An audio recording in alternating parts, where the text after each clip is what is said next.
ja hyvä ja lämmin talvivarustus, koska eihän me muuten selvittäisi tuolla kylmässä talvessa. Perinteisiin kuuluu esimerkiksi mäenlasku ja hiihtäminen ja ruisleivän syönti ja rönääminen.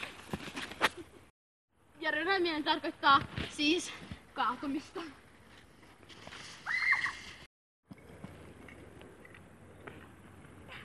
Lumessa leikkiminen. Ja vielä avantouiminen tai sen leikkiminen. Ja tässä oli muutama Suomen talviperinne, joita on tehty jo aika kauan.